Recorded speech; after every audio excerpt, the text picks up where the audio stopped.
Olá, seja muito bem-vindo ao Teomídia Cast, um podcast em áudio e vídeo a serviço da Igreja de Cristo Jesus. Nesse episódio, mais uma vez, vamos falar a respeito de teologia, vida e fé para a glória de Cristo Jesus. O tema de hoje é a respeito do Natal, o nascimento do nosso Rei e Salvador Jesus Cristo. E eu tenho o privilégio de conversar com dois professores e doutores do Antigo Testamento, professores de seminário, professores ali do Centro de Pós-Graduação Andrew Jumper, que vão falar conosco um pouco sobre esse tema. E eu vou apresentar primeiro o pastor Daniel.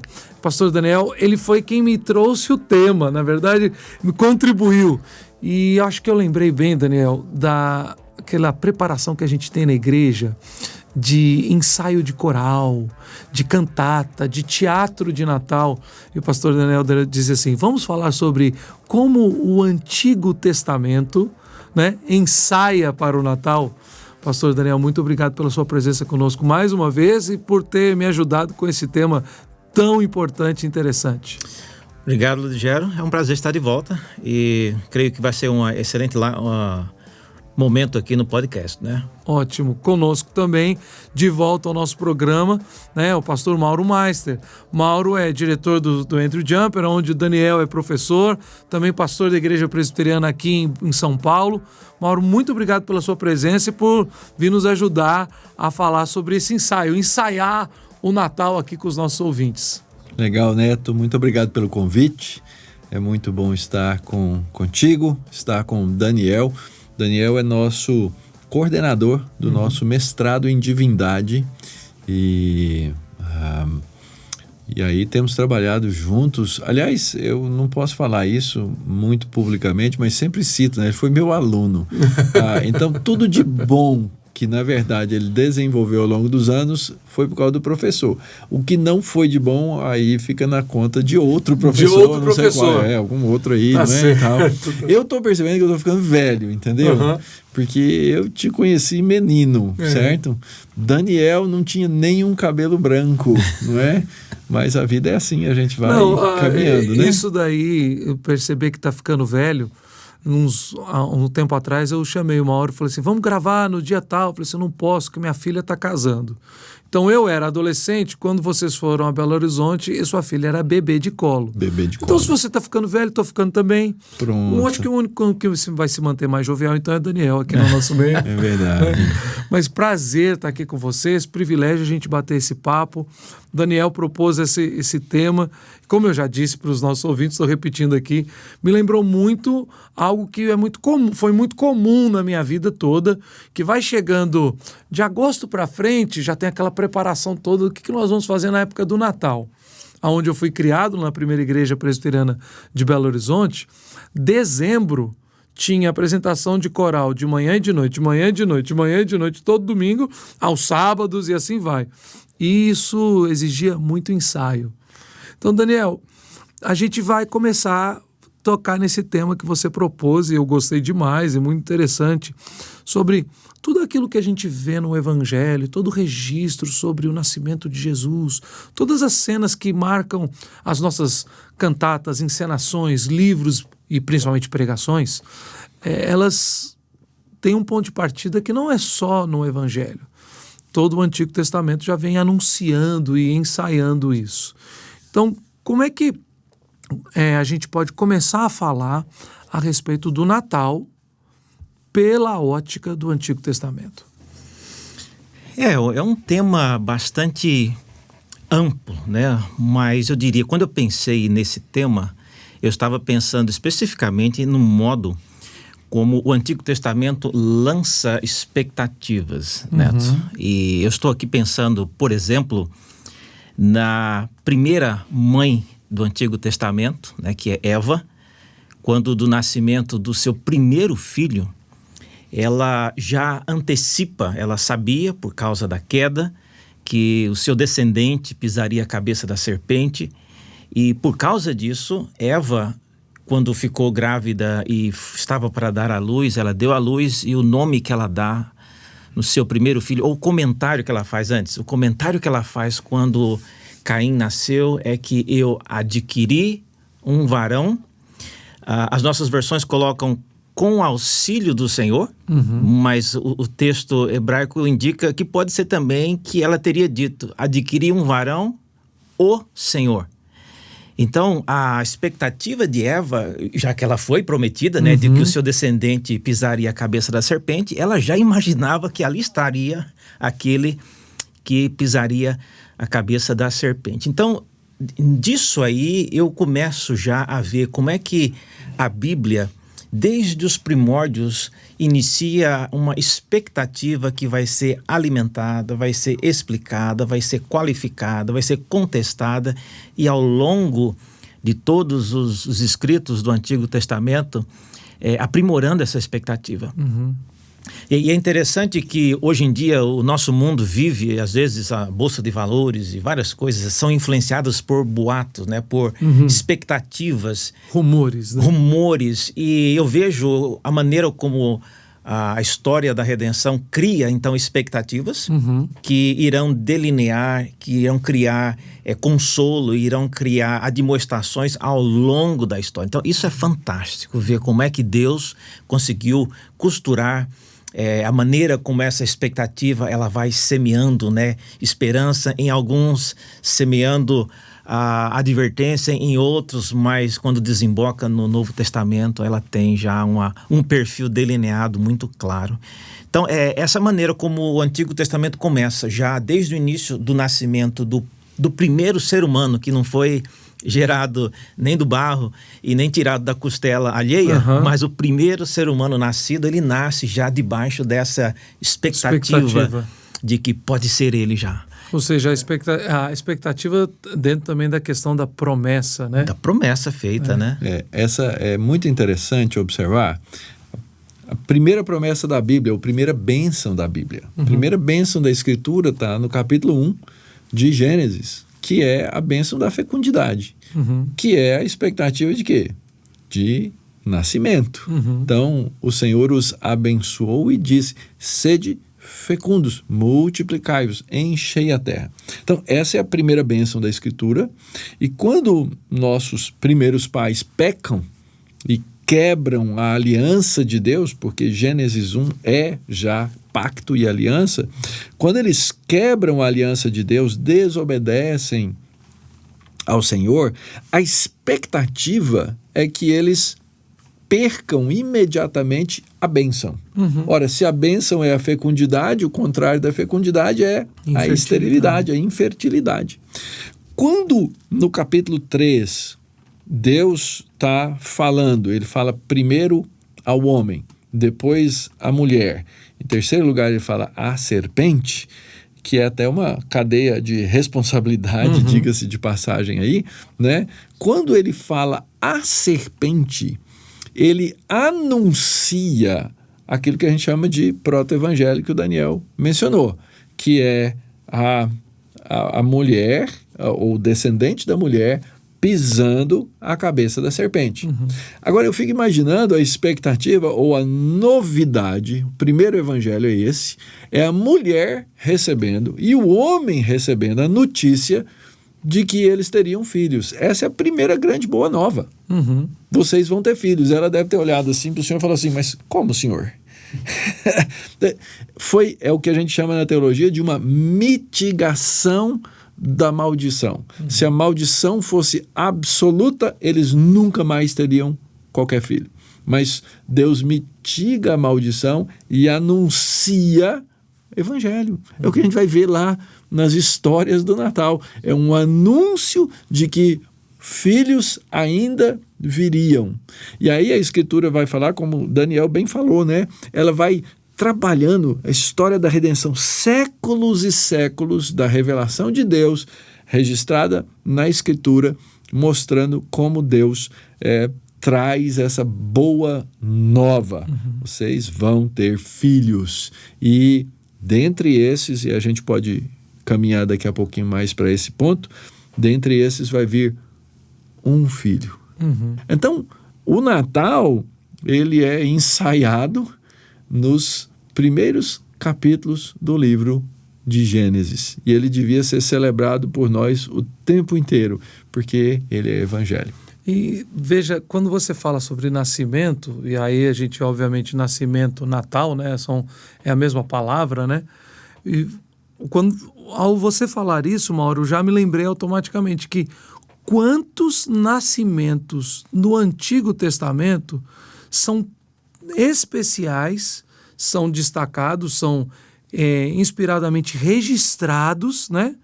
E quantos nascimentos têm essa ideia de promessa, tem uma ideia muito grande de redenção, né? Quantas mulheres estéreis são registradas no Antigo Testamento que Deus lhes abençoou e tiveram filhos? E quantas vezes a obra de Deus é executada nesses filhos, né? Então essa ideia de nascimento não é uma ideia destacada exclusivamente na concepção virginal de Maria para o nascimento de Cristo. Mas essa é uma ideia carregada na teologia do Antigo Testamento, como você disse, desde Adão e Eva, né? Isso, totalmente. Aliás, eu costumo brincar com os alunos, né? Por que Deus trabalha com esse tanto de personagens, mulheres estéreis? Uhum. A brincadeira é, será que ele queria montar uma clínica de fertilidade e ficar rico, né?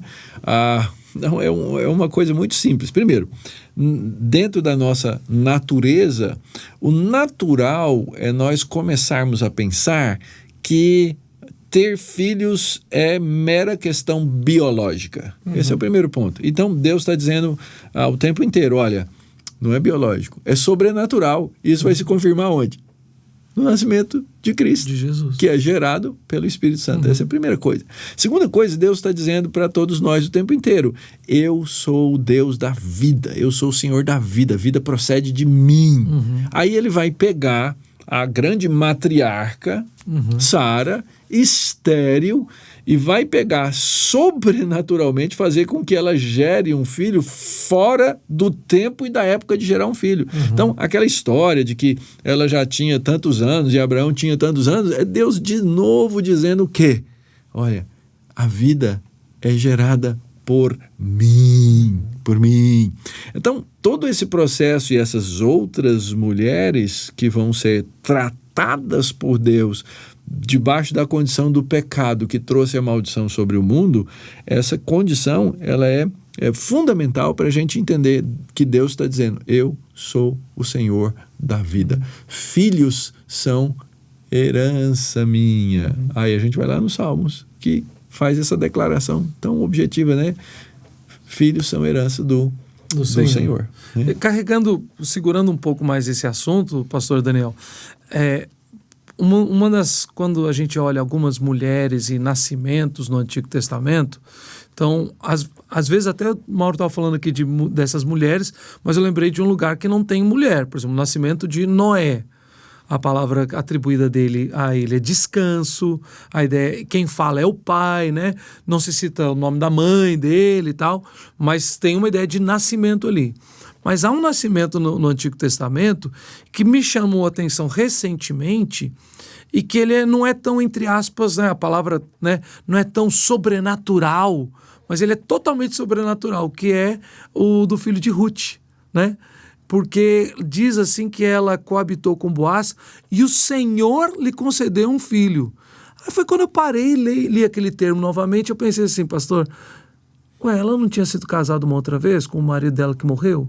A ideia do texto é que pelo menos ela ficou casada aí, quem sabe, uns 10 anos. 10 anos casada com seu primeiro marido e não teve filhos. E não disse que ela era estéril, nada. E quando, então, ela tem a relação com o seu novo marido, né, o que resgatou ela, Boaz, aí diz, o Senhor lhe concedeu um filho. Então, não são somente aquelas situações muito claras do Antigo Testamento, mas existem situações que estão claramente registradas e a gente tem dificuldade de perceber como a mensagem do Natal, a mensagem do nascimento de Cristo está sendo carregada. Como a gente faz, então, para chamar o nosso leitor à atenção e quais são dicas assim, para a gente perceber? Não, esses temas do Antigo Testamento obviamente apontam para Cristo. Boa pergunta. Sua pergunta já é uma mensagem completa, viu? Desculpa, eu vou me controlar das próximas vezes. Mas eu estava pensando aqui, mantendo a metáfora, quando a gente faz um ensaio de Natal, quem já teve esse privilégio ou essa árdua tarefa de ensaiar com crianças, sabe que chegando próximo do Natal, a professora ou a irmã da igreja que está ensaiando começa a pensar, olha, vamos cancelar isso aí, porque não está funcionando, ninguém está memorizando as falas, está dando tudo errado, e o ensaio aparentemente está indicando de que não está dando certo. Aplicando essa metáfora para a expectativa messiânica do Antigo Testamento e como é que o Antigo Testamento ensaia, o ensaio você vê também esses erros aparentemente. Pessoas como o Mauro mencionou, né, uma sequência de mulheres estéreis, né? Então, olhando do ponto de vista humano, tem alguma coisa dando errado, né? Ou pessoas, o próprio primeiro filho, né, Caim, que grande expectativa colocada sobre ele, e ele mata o irmão. Então, são coisas também que aparentemente estão dando errado e vamos cancelar a peça de Natal porque não vai acontecer. Então, eu creio que essa linguagem, né, o Senhor me deu um filho, para mim, é testemunho de pessoas que passam por dificuldades, estão vendo lá as pessoas ensaiando, está dando errado, estão esquecendo, não estão se entrosando, mas há a esperança, né? Esse filho é um filho dado pelo Senhor, e isso mostra que algumas mulheres, e em vários casos, né, o caso de Ana, né, também usam essa linguagem, né? O Senhor é quem deu. E também é o Senhor que, por ocasiões diversas, ele também impedia que viesse, né? Ele dava como castigo, né? Mas então, do ponto de vista então de ensaio e da esperança, da expectativa, eu creio que o Antigo Testamento nos desafia, nós que vivemos hoje no século XXI, a olhar para as coisas que estão dando errado demais na nossa vida, né? Elas não podem ofuscar a esperança, né, que nós devemos ter no Messias que virá, né, pela segunda vez. Então, o Natal, ele traz de volta essa expectativa. Olha, eu estou aqui em 2021, mas para trás de mim tem aí milênios de pessoas que aguardaram a mesma coisa. E eu já tenho o privilégio de ter visto ou de estar vivendo depois da primeira vinda de Cristo, né? Então, eu acho que isso é importante. E essa frase, né, o Senhor deu, ela reflete isso, né? Em pessoas em extrema dificuldade, tendo ainda a esperança, né? Hoje, no nascimento, várias pessoas, como o Mauro mencionou, né, escolhem olhar para a gestação como apenas, né, capacidade de procriar, né? Mas não era isso no Antigo Testamento, né? Saber que aquilo vinha do Senhor, e isso é parte, é uma linha ainda que tênua, trazendo a expectativa que foi plantada lá desde o início, né? Então eu acho isso interessante. Fala, Mauro. 3 vezes eu acho aí, expectativa, esperança e espera. Okay. Essas 3 coisas estão envolvidas no Natal, né? Hoje eu publiquei lá no nosso canal Igreja Expositiva uma meditação sobre isso. Pega lá Abraão, né? Você pega Abraão, Deus vai e faz uma promessa para Abraão. E diz, você vai ser uma grande nação, vou abençoar nações, abençoarei os que te abençoarem, amaldiçoarei os que te amaldiçoarem. Tudo isso está lá, né? E Abraão fica na expectativa, na esperança e na espera. E aí a história de Abraão vai gerando todos esses erros que Daniel citou aí, né? Porque ele tem esperança, mas ele não está disposto a esperar. Então, erros acontecem, né? E a promessa de Deus, ela vai cumprir-se 25 anos depois do chamado. Imagina angústia, agonia. E os erros gerados, porque, por exemplo, o episódio de Abraão e Agar, a proposta foi de quem? Foi de Sara, a esposa, que depois praticamente pede uma carta de divórcio, fala, não aguento mais, vamos acabar com esse negócio. Ou seja, a própria a mulher que foi beneficiada por Deus com a grande bênção de sendo idosa, estéril, ter filhos, no processo também ela falhou, ela duvidou, muitas vezes tentou fazer do jeito dela. E Abraão, né? Então, quando você chega no Novo Testamento e vai ler o início dos evangelhos, né? Por exemplo, Mateus, eu abri aqui, né, ele começa com o livro da genealogia, o livro da semente. E aí o que você encontra em Mateus? A primeira coisa, ele começa com a história de Abraão. E aí você vai encontrar essa série de gerações, que é uma construção teológica bem interessante. Tem gente que olha para as genealogias do Antigo e do Novo Testamento, acha que elas são feitas para contar o tempo, para eu calcular quanto tempo o mundo foi criado, etc. e tal, mas elas não têm essa função. Aqui é uma série de gerações contadas, 14 gerações, é uma construção dessas gerações aqui. E se você pegar essa história aqui, que está em Gênesis capítulo 1, né? Em Mateus capítulo 1, e essas gerações, elas vão apontar exatamente para a próxima história. O nascimento de Jesus foi assim.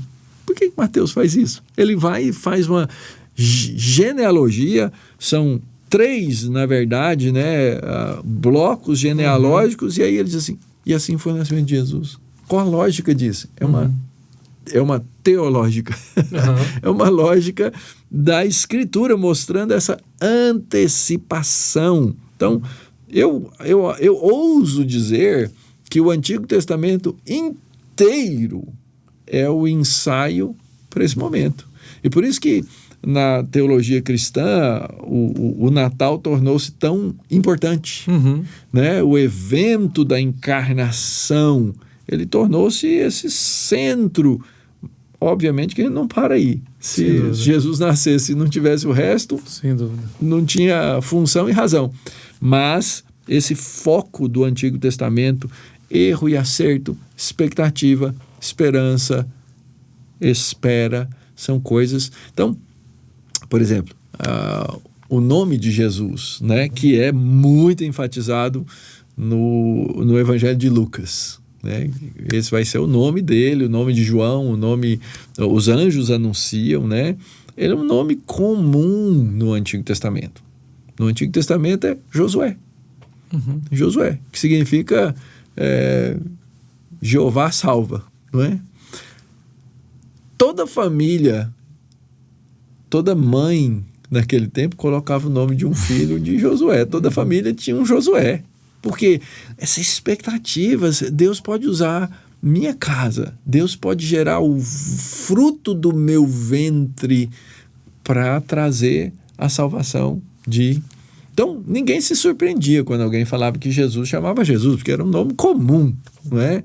Só que aí ele começou o Novo Testamento começa a associar um título ao nome de Jesus. Jesus, o Cristo. E aí vem, Daniel já citou também, a esperança messiânica.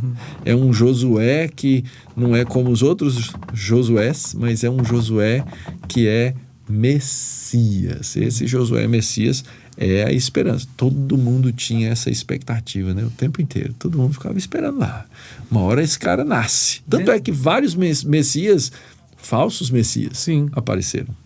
E dentro dessa expectativa messiânica, a gente está falando bastante desse ensaio, e principalmente olhando para uma perspectiva da narrativa histórica, né? A gente está citando as histórias e tal, mas também a perspectiva messiânica, ela é muito forte também dentro da linha profética do Antigo Testamento. Né? Tem alguns que são clássicos, né? Num culto de Natal, quando vai chegando dezembro... Isaías 9, não Isaías tem graça, 9, né? tá até aberto aqui, né? Mas para a terra que estava aflita não continuará a obscuridade. Deus, nos primeiros tempos, tornou desprezível a terra de Zebulon e a terra de Naftali, mas nos últimos tornará glorioso o caminho do mar, além do Jordão, Galileia dos gentios, né? E aí ele vai continuando e chega no versículo 6, porque um menino nos nasceu, um filho se nos deu, o governo está sobre os seus ombros, e o seu nome será Maravilhoso Conselheiro, Deus Forte, Pai da Eternidade, Príncipe da Paz. A gente lê isso, só o versículo 6 do capítulo 9 a gente lê, pronto, todo mundo sabe, ok, chegou o Natal. Mas como então a linguagem profética do Antigo Testamento, pastor Daniel, vai também nos conduzir? A gente está falando bastante sobre as figuras da narrativa histórica, que evidentemente nos conduzem, e Mateus capítulo 1 fantástico sobre isso. Ele faz um resumão de toda a história do Antigo Testamento e o nascimento de Jesus. E como a gente também deve voltar para a linguagem profética do Antigo Testamento para fazer esse ensaio e essa expectativa e esse anúncio do Natal. Muito bem lembrado. Os profetas eram pessoas ligadas no 220 com essa expectativa. Porque, veja só, você mencionou o capítulo 9, né? Uhum. Lá já está falando que o menino nasceu. Uhum. Mas quando o menino foi anunciado que nasceria, no capítulo 7, sim, numa briga que não tinha nada a ver com o Messias. Era a invasão, o rei fazendo associações com povos vizinhos, e o profeta Isaías é enviado ao rei Acás para dizer: não se preocupe com essa aliança que, né, o reino do norte e também a região de Arã estão fazendo.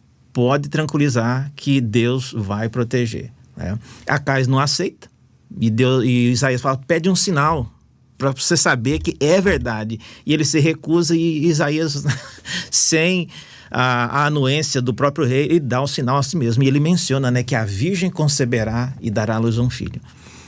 Então, é nesse contexto que nasce essa profecia tão específica que depois será aplicada no Novo Testamento. Bem, o capítulo 9, na sequência de Isaías, esse menino já nasceu. Uhum. Certamente não era o Messias ainda, mas era o filho dessa virgem que nasceria. E virgem ali, né, você deve saber que não é virgem como Maria, mas ali era virgem porque era uma jovem. A palavra virgem em hebraico tem também essa conotação. Mas os profetas, então, eles tinham sempre, né, em mente, né, essa linha forte, né, levando-os a encorajar pessoas, a desafiá-los com essa expectativa messiânica. Então, quem estava sendo advertido, igual Acás, ele podia dar um passo atrás. Isaías, do que você está falando? Nós estamos falando aqui de uma invasão, nós estamos falando aqui de um conchavo político. Você vem levantar um assunto aqui de nascimento de virgem, né? Nascimento da virgem. Mas para os profetas, obviamente, eles eram enviados por Deus. Mas os profetas tinham, então, sempre, né, alinhavado naquilo que eles queriam falar, advertir, encorajar a ideia de que o Messias nascerá. E isso faz toda a diferença. Então, por que Acás não precisaria se preocupar com essa invasão, com esse conchavo de pessoas contra o reino dele? Olha, não é por causa de você não, Acás, mas se por nenhuma outra razão, há uma expectativa de que virá um Messias, virá um que nascerá.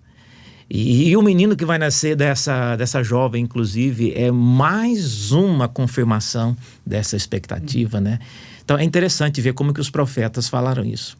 Agora, eu não posso terminar essa minha fala sem dizer uma coisa, Lugero. A gente não pode achar que os profetas, eles eram pessoas que, na maior parte do tempo, estavam envolvidos com predições desse tipo, né? E a virgem conceberá. Alguém já, inclusive, quantificou e contou esse tipo de profecia do tipo "e a virgem conceberá", é mais ou menos 2,3% dos profetas apenas, da mensagem. A gente lê muito na época de Natal, mas é 2,3%. Então, os profetas, na maioria das vezes, não estavam ali somente para ficar fazendo predições de nascimento de Cristo. Nesses termos. Agora, eles faziam de termos mais abrangentes, de uma abordagem diferente. Então, é importante que a gente mencione isso, né? É um pouco simplista você dizer que o Antigo Testamento, o papel dele era profetizar que Cristo ia nascer e pronto, nasceu. Não, tem muito mais coisas que o Antigo Testamento fez, mas, como eu disse, né, a linha mestra, né, o fio principal era de que havia essa expectativa e ela norteava, ela empolgava, ela dirigia a expectativa de tudo mais que os profetas falavam. Quando o Daniel falava ali, eu pensei, eu preciso destacar esse ponto aqui, certo. Lembrei, E aí depois, à medida que ele foi falando, eu lembrei do ponto 2, do ponto 3, o ponto 4, o ponto 5 que eu devia destacar. E já esqueci o ponto 1. Tá, mas então vamos lá. vai num dos pontos Vamos tentar lá. A gente não sabe qual que é o 1 e qual que é o 5, Isso, né? ninguém sabe. Vamos dizer, começa. Estava na minha cabeça e nem está mais. Mas ponto, vai. Literatura, né? Revelação messiânica no Antigo Testamento, do Dr. Gerard van Groningen. Se alguém quer ler com amplitude, esse é aí um livro de 700, 800 páginas falando sobre revelação messiânica no Antigo Testamento. Então, esse livro é da editora Cultura Cristã. Editora Cultura Cristã. Então, meu mestre Van Groningen deixou esse legado e essa herança importante para alguém que queira ler. Ponto 2. Dentro desse último assunto que Daniel mencionou, né, que o profeta ele não estava lá só para fazer essa predição, a gente precisa entender o escopo da literatura veterotestamentária e a sua função imediata e futura. Então, Jesus, Lucas capítulo 24, né, quando ele vai explicar sobre o final da obra messiânica dele, que foi a morte e ressurreição, e ele fala para 2 grupos, ele fala para os 2 discípulos no caminho de Emaús e depois para os demais que estão reunidos em Jerusalém, ele cita a divisão tríplice do cânon hebraico. Tudo o que foi, Jesus passou a expor para ele, tudo o que foi revelado a seu respeito na Torá, que é Moisés, nos escritos e nos profetas. Então, há uma expectativa, há uma compreensão, né, que a mensagem do Antigo Testamento, ela aponta para Cristo.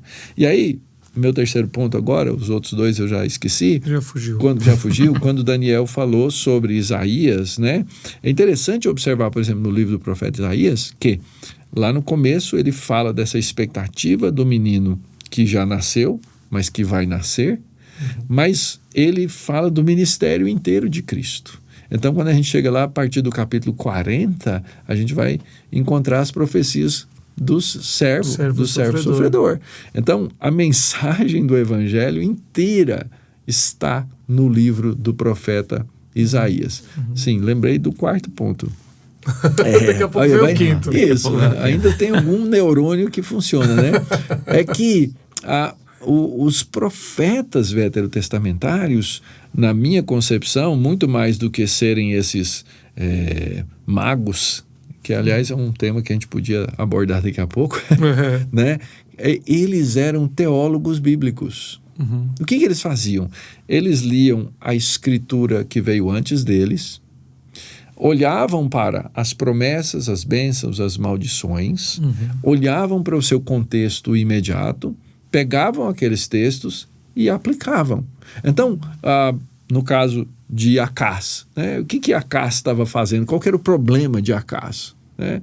Ele faz essa leitura, olha, o problema é que esqueceu a lei de Deus, abandonou o culto, fez todas essas coisas terríveis. O povo, os príncipes, né, se desviaram, sacerdotes se corromperam, todo mundo entrou aí, me louvam com os lábios, mas o coração está longe de mim. E aí ele se reporta a Deuteronômio: amarás o Senhor teu Deus de todo o teu coração. Não vale nada, né? O que eu quero? Holocaustos? Não, eu quero o coração de vocês. Então, interessante observar que os profetas cumpriam esse papel de teólogos do seu tempo. No caso, eram melhorzinho que a gente, né? Porque eles foram teólogos inspirados. A expressão, quando você usa a expressão melhorzinho... Melhorzinhos, né? É interessante, né? Mas por quê? Porque eu tenho os profetas, né? Imagina que os profetas não tinham os profetas. Esse é o ponto, né? Eles tinham a escritura anterior. Nós temos um privilégio de ponto de vista na qual eu tenho os escritos anteriores e eu tenho o próprio profeta inspirado, interpretando e aplicando a escritura na sua realidade e ocasionalmente, pontualmente, apontando para as coisas que viriam no futuro. Eu cheguei em quanto? 4, né? 4. Você lembrou do quinto? Não, o quinto apagou. O quinto apagou? Então, tudo bem, a gente vai deixar. Já que esperar. apagou o quinto, deixa eu só comentar uma coisa, então, sobre os profetas também, né? Faz um quinto aí pro Mauro, então. Não, é um detalhe sobre a palavra profética que a gente tem que guardar uma distinção importante. A palavra profética que foi dita ao vivo e a cores pelo profeta em si, Sim. Não é a mesma que nós recebemos hoje. Porque o profeta falou para o Acais.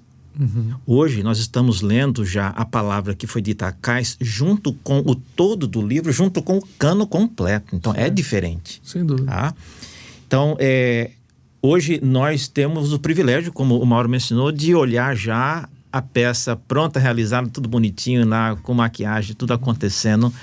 Mas esses irmãos nossos do Antigo Testamento não viram isso. Eles viram, foi muito mais desastre e ensaio inacabado. Então esse é um excelente ponto de vista que nós hoje, depois do evento de Cristo, né, trouxe vamos dizer assim, a melhor encenação jamais feita, né, que é a concretização de tudo isso. Nós temos o privilégio da progressividade da revelação, né? Então nós temos o cânon fechado, completo.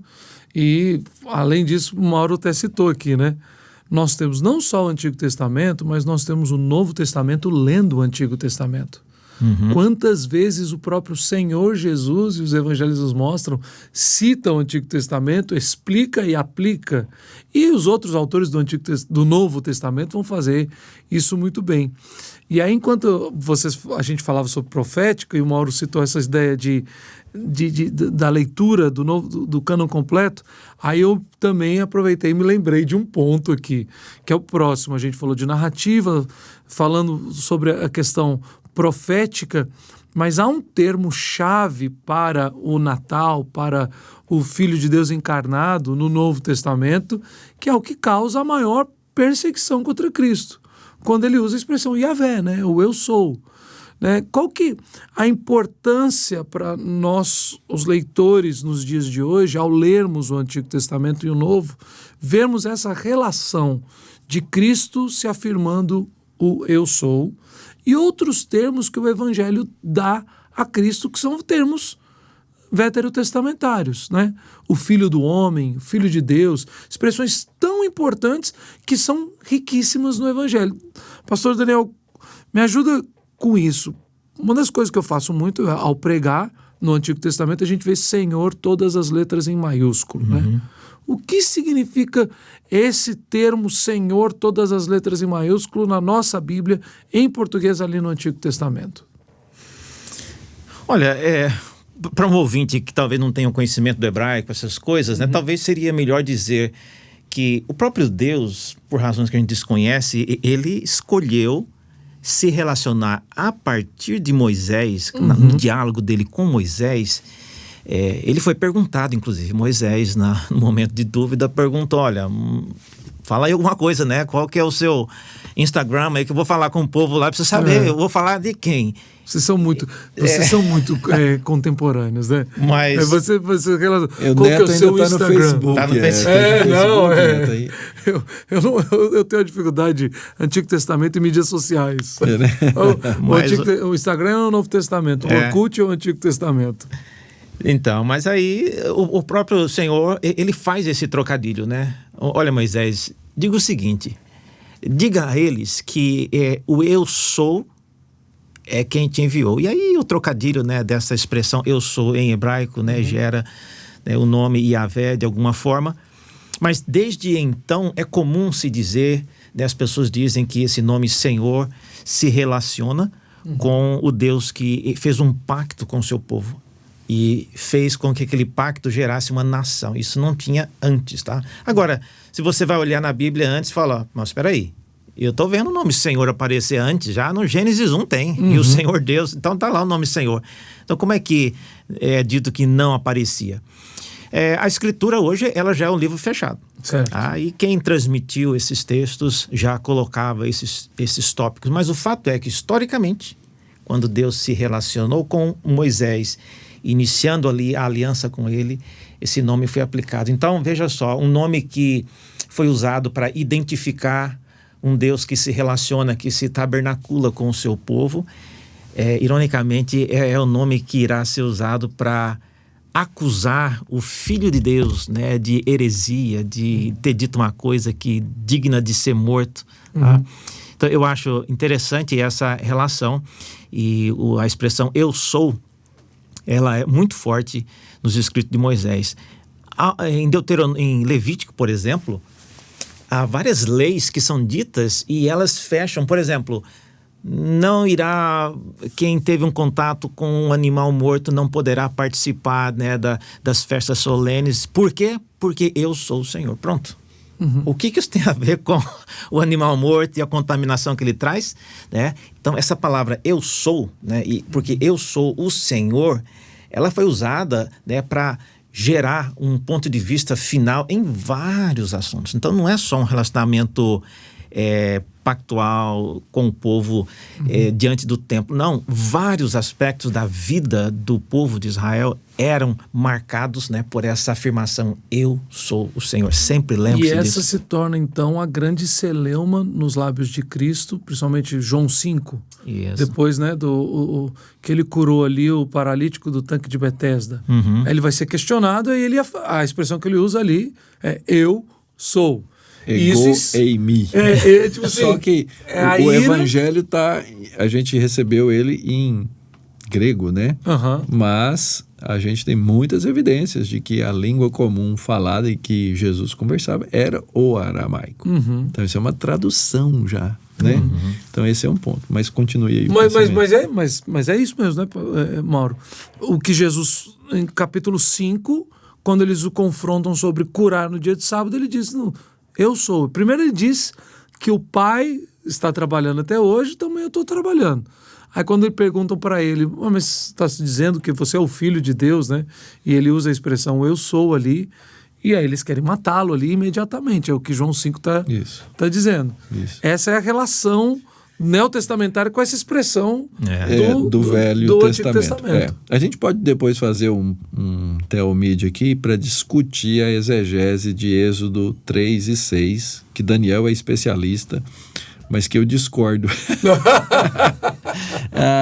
Eu não acredito que o nome de Deus não era conhecido antes de Êxodo 3 e 6. Agora tem a maneira como a gente vai interpretar aqui, né?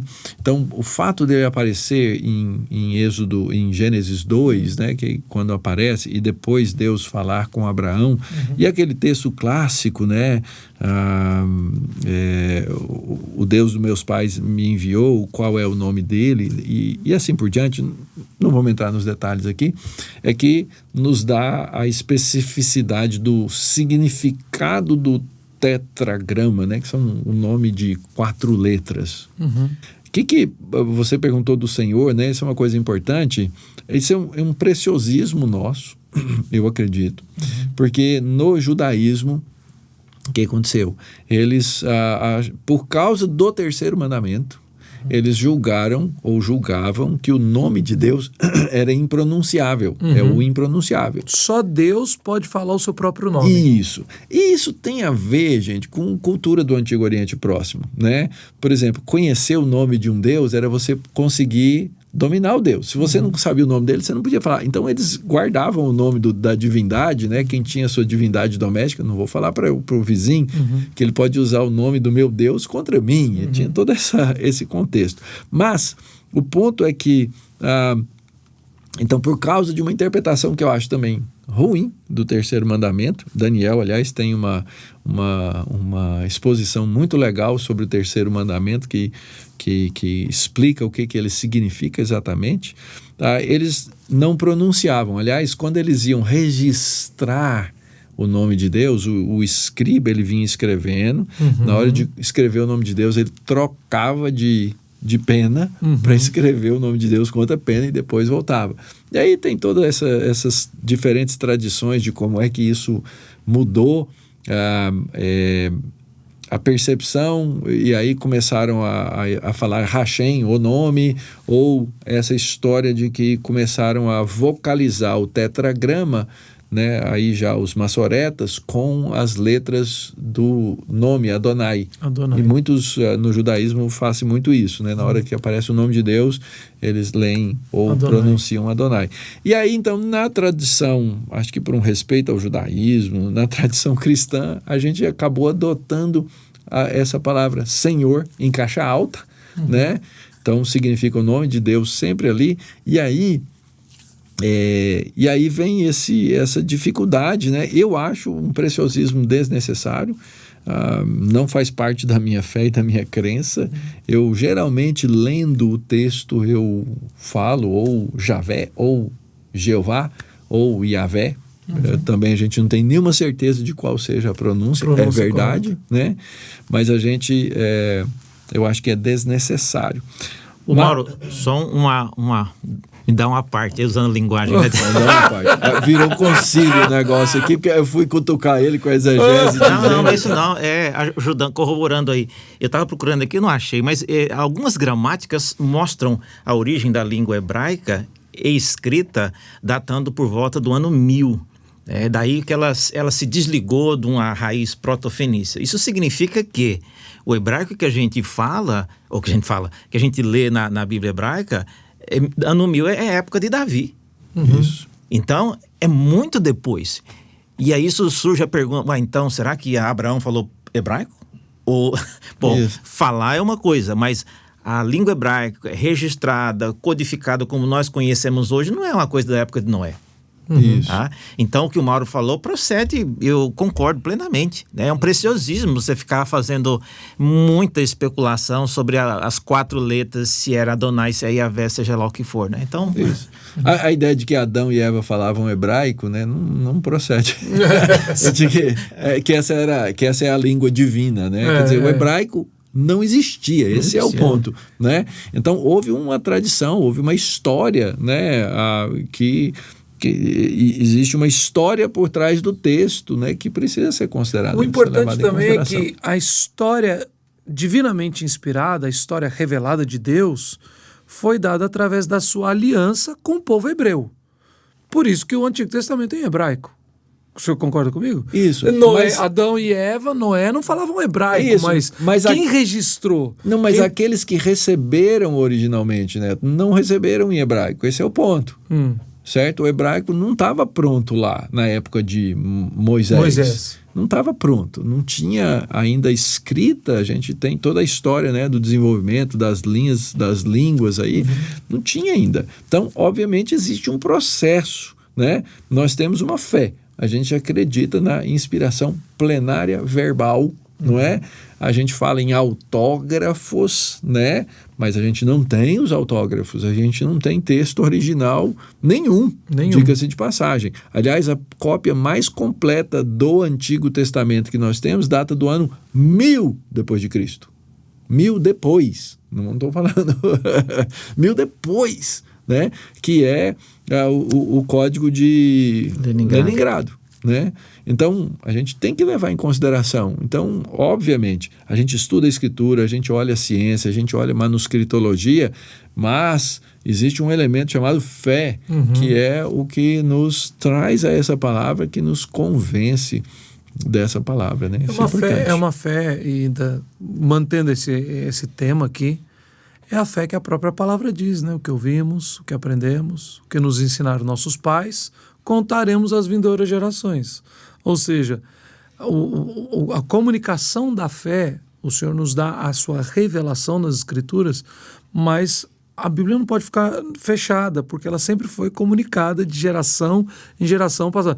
Enquanto a linguagem estava sendo desenvolvida e os registros eram feitos e etc., acho que a gente é muito imediatista, né?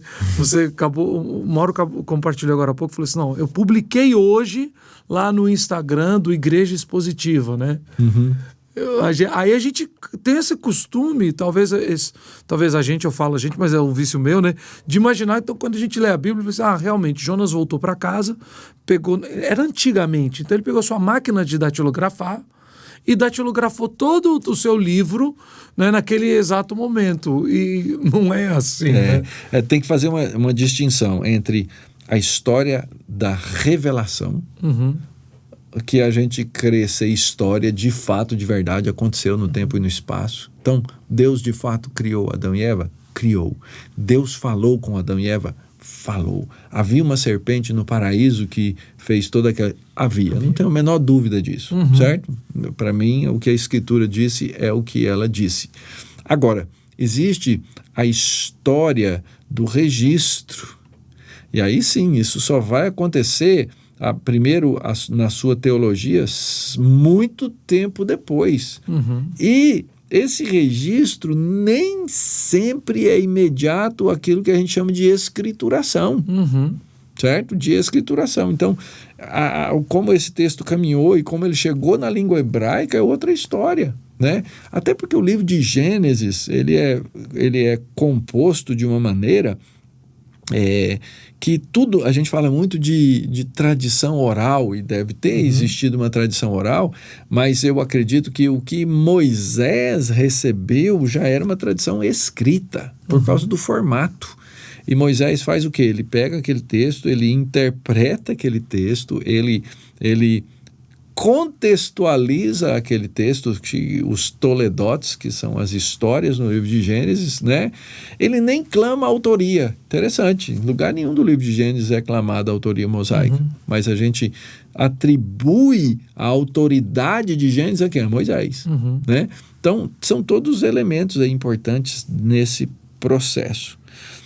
E um outro ponto que eu acho bem interessante é que existe a revelação per se. Deus falou com Adão, com Eva, com a serpente, com Noé, com Abraão, Isaac, Jacó e assim por diante. Existe o segundo momento, que é Moisés trazendo isso. Existe um terceiro momento, que é isso se tornando de fato, né, literatura. Por exemplo, em Números, né? Eu tenho um capítulo de Números que Moisés diz, que eu estou escrevendo, né? As outras são na terceira pessoa, né? Então a gente sabe que era a equipe editorial de Moisés que fazia isso, né? E existe o todo, que é a história da redenção registrada. Então existe a revelação, existe a história da redenção. Quando a gente chega no Novo Testamento, chega na pessoa de Cristo, o que eu encontro ali na pessoa de Cristo? Segundo o autor de Hebreus, o top, o ápice, né, da revelação. Havendo Deus outrora falado muitas vezes, de muitas maneiras, falou aos pais pelos profetas, nos últimos dias nos falou no Filho. É assim que está no texto lá de Hebreus. O Filho é também a revelação. Ora, depois acontecem todas aquelas coisas, o Novo Testamento continua. Atos termina de narrar um pedaço da história, mas Apocalipse nos conta uma coisa muito impressionante. A história da redenção não acabou. Esse é um ponto que o cristianismo precisa entender, nós precisamos entender. Você um dia, Neto, ouviu o evangelho dos seus pais, na sua casa, talvez você já tenha até nascido crente. Tem gente que eu acho que já nasce. João Batista já tinha o Espírito Santo no ventre da mãe. Jesus nasceu crente, eu tenho certeza. Né? Então, mas um dia você ouviu o evangelho, certo, e você foi salvo. Nesse dia ficou demonstrado mais uma vez que a história da redenção não acabou. E que na própria Escritura já registrada, eu tenho o registro do quê? Da consumação da história da redenção. Mas é uma história que também vai continuar depois do novo céu e da nova terra. Eu acho que esses são aspectos da teologia que a gente entende pouco. Então, às vezes o crente vai lá, ele fala assim, o que eu estou fazendo aqui? Eu vim aqui para ser salvo. Eu já estou salvo. Aí ele perde a noção, ele perde o senso de missão, ele perde o significado do Natal nesse processo, porque ele não entendeu que ele é parte da história da redenção. Cristo consumou uma obra, mas a história da redenção continua continua acontecendo. A igreja de Cristo continua sendo construída. Né? Na sua fala, Mauro, tem dois lados aqui que eu estava aprendendo cada vez mais sobre esse processo revelacional, do registro e tal. E, obviamente, voltando sempre à mesma metáfora, né, pastor Daniel? Eu me lembro dos milhares de ensaios que eu já passei e de como no dia as pessoas não tinham noção que aquele coral de crianças chegou lá, então as meninas tinham uma toga de uma cor e os meninos de outra. Eu lembro direitinho, eu tinha 6 anos de idade e o coral infantil da primeira igreja tinha umas 80 crianças e os meninos eram toga vermelha com gola verde, bem Natal, né? E as meninas toga verde com gola vermelha. E você tem que, então, intercalá-los por tamanho, pelos naipes, né? No coral infantil era sempre primeira e segunda voz, tal, por idade. Então você faz tudo. Quem vê aquilo ali, muito bonito, ouviu as músicas, que coisa mais linda. Mas não lembra da época que a regente, a coordenadora quis desistir. Eu vejo isso tudo e vejo que realmente a preparação é muito mais ampla do que a gente imagina. O ensaio é muito mais intenso, toda a programação é muito maior para que a gente possa chegar e falar assim, não, agora estamos anunciando o Natal. E de outra forma também, no final da sua palavra, Mauro, eu lembrei também que tem muita gente que acha que ir na igreja no dia de Natal é suficiente. E eu gosto muito, por exemplo, aqui em São Paulo, na Igreja Presbiteriana do Calvário, onde meu tio é pastor, né? O reverendo Fernando Hamilton Costa, eles têm um costume que vira e mexe na liturgia dominical, cantam-se hinos que nós chamamos de hinos de Natal. Eu falei assim, não, eles são hinos cristãos. A nossa fé, ela não se resume a um culto de Natal, a um culto da ressurreição 6 horas da manhã na Páscoa, né? Ela é uma fé ampla, que o Natal faz sentido dentro disso tudo, né? Agora, preservando então aí a ideia, né, a metáfora, e de tudo isso, né, até eu vejo que a expectativa lançada, patrocinada e desenvolvida no Antigo Testamento, ela cria alguns paradigmas. Certo. Então, seria muito estranho se você, na sua igreja, resolvesse fazer como alguém uma vez perguntou para mim, pastor, esse ano nós vamos ter a comédia de Natal. Eu falei, comédia de Natal? Você queria dizer peça de Natal? Mas seria muito estranho se você colocasse lá na encenação Jesus como se fosse uma menina. Uhum. Ou Jesus saísse, montasse um jumentinho, começasse a andar. Isso não faz parte da história. Então, a expectativa, ela tem alguns elementos reguladores. Ela tem aspectos que são fixos, né? Uhum. E quando você lê o Novo Testamento à luz do Velho, você tem esse senso de déjà vu, né? Olha só, né? Então, tem várias coisas, né? O Mauro deve lembrar também, mas eu fico pensando, por exemplo, no fato de Jesus ter nascido numa manjedoura, né? E você olha para o nascimento de Moisés, por exemplo, né? A libertação daquele menino veio por causa dessa ideia que a mãe teve de colocar o menino também num cestinho feito, né? E foi por causa daquele cestinho que ele foi parar próximos da filha de Faraó, e toda uma história foi iniciada por ali, no Egito. E o Novo Testamento novamente parece que pega essa linha, e Jesus ele tem que buscar refúgio no Egito para se cumprir a Escritura. Mateus fala, porque do Egito chamei o meu filho. Então, quem lê a Escritura com frequência, na sua totalidade, começa a ter esses insights corretos, né, que é um senso de déjà vu, eu já vi isso antes, e é isso que retroalimenta a nossa expectativa, de que a sabedoria do nosso Deus ela é multiforme e ela abrange vários aspectos, né, que para nós pode parecer coincidência ou incidental, mas você vê a mão de Deus construindo detalhes para depois gerar, né, a peça completa, né, que é a expectativa messiânica real de um Cristo que nasce, mas ele tem que morrer, vai ser glorificado e assim por diante, né? Então, essa continuidade, ela é importantíssima, né? E puxando com o que nós já falamos antes de hebraico, de terminologia, quem mexe com línguas e contexto antigo sabe que aí vem, por exemplo, no nosso texto falar de um mago, e alguém já me perguntou, pastor, isso aqui é o Dumbledore ou o Harry Potter, que é a mesma coisa que tá...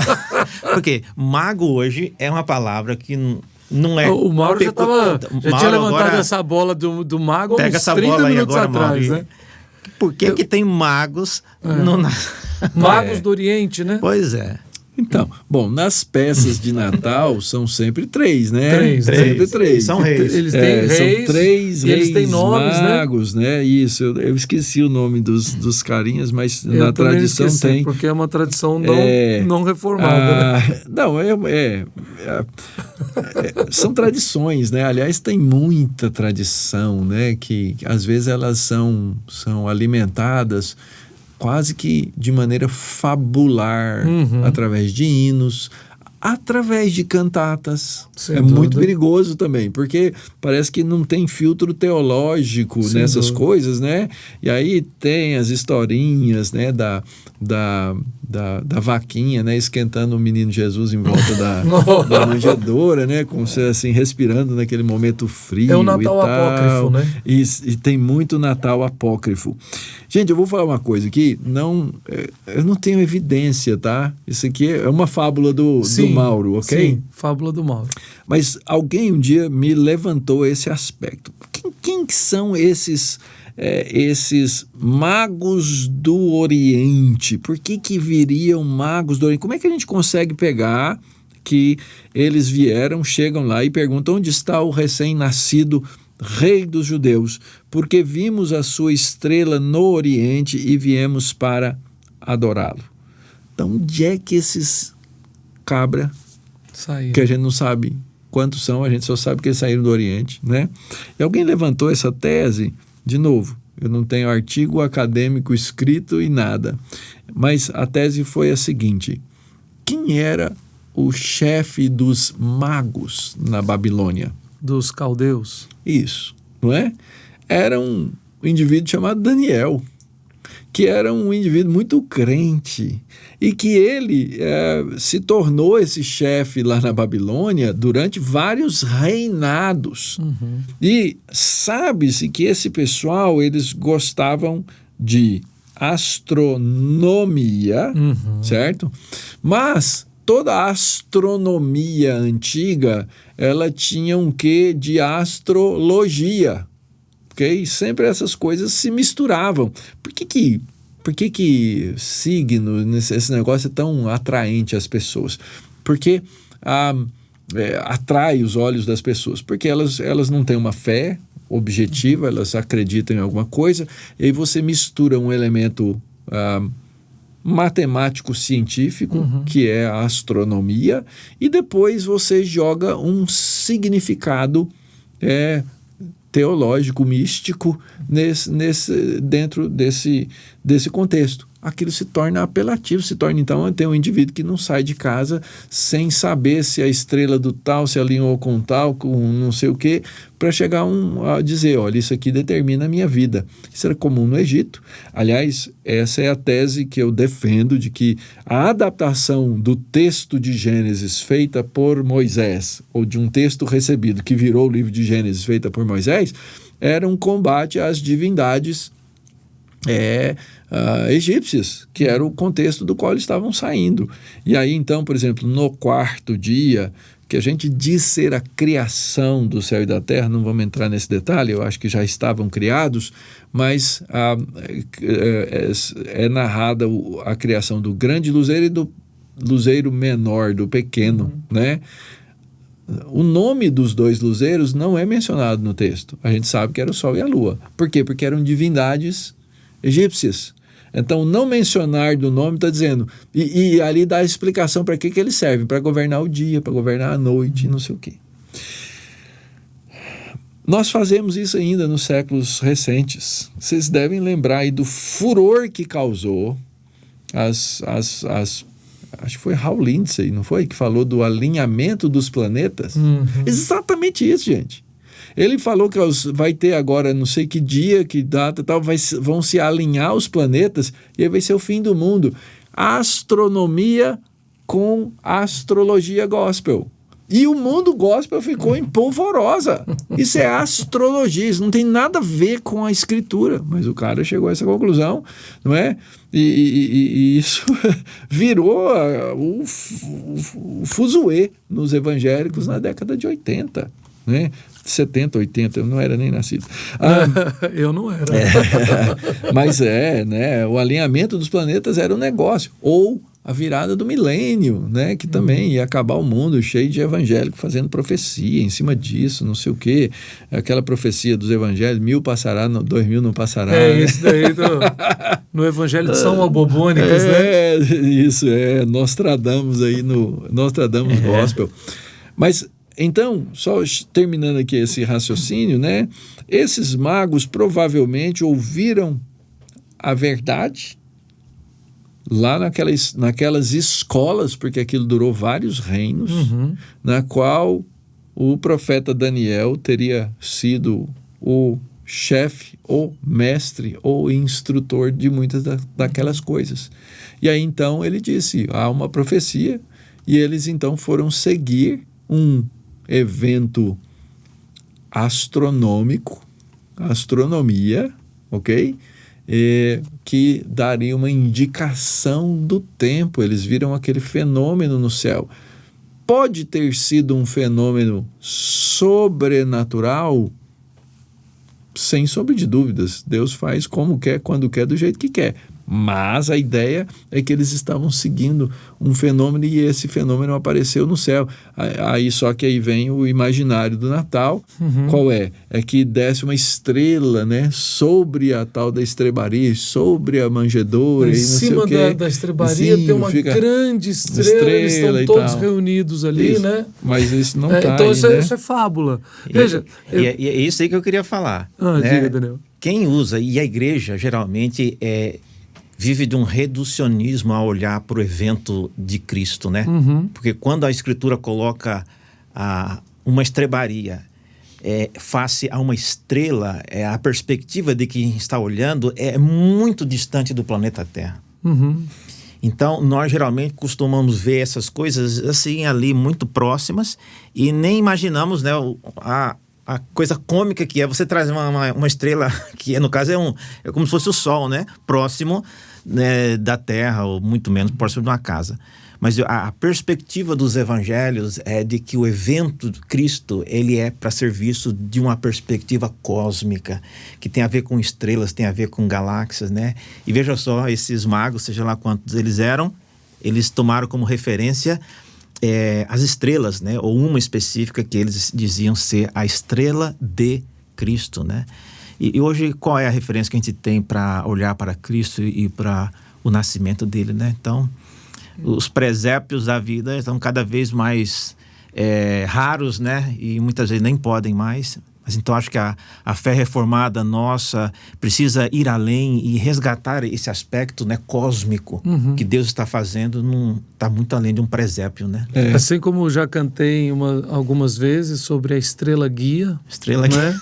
A estrela, no meio da cantata de Natal, eu confesso esse pecado. Cantamos sobre a estrela guia.